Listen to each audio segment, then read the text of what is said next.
ফলে মুমিন যখন তওবা করে আল্লাহ ওই গুনাহগার মুমিনের প্রতি কি পরিমাণ খুশি হন তারও উদাহরণ আল্লাহ রাসূল সাল্লাল্লাহু আলাইহি ওয়াসাল্লাম দিলেন।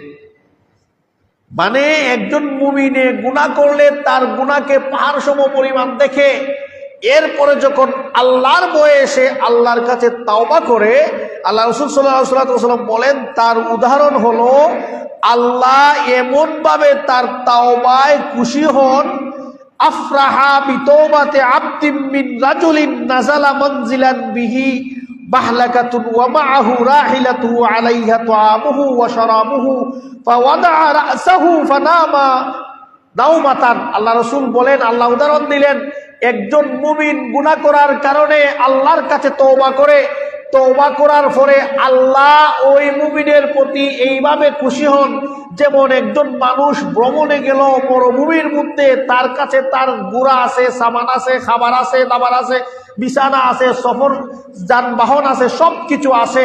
এগুলি এক পাশে রেখে ওই ব্যক্তি যখন ঘুমিয়ে যায়, ঘুম থেকে উঠে দেখে তার এই সামানা কিছু নাই, চতুর্দিকে শুধু মরুভূমি, সাথে খাবারও ছিল, খাবারও নাই, সাথে পানিও ছিল, পানিও নাই, বাড়িতে যাওয়ার যে যানবাহন ছিল তাও নাই। ঘুম থেকে উঠে ওইটা দেখলো যে তার কাছ থেকে এগুলি নাই, কোথায় যেন হারিয়ে গেছে, চতুর্দিকে শুধু মরুভূমি আর মরুভূমি, নির্ঘাত মৃত্যু ছাড়া কিছু নাই।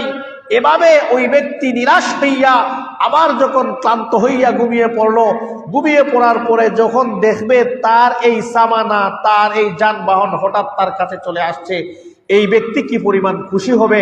আল্লাহ বলেন, আমিনু একজন মুমিন গুনাহগার বান্দা যখন আমি আল্লাহর কাছে তওবা করে, আমি আল্লাহ এর থেকে বেশি আরো খুশি হই।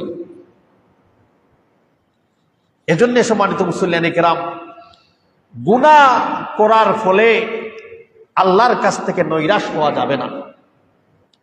গুনাহ করার ফলে আল্লাহর কাছ থেকে নৈরাশ হওয়া যাবে না। আমরা অনেক সময় বলে থাকি অনেকরে, অত গুনাহ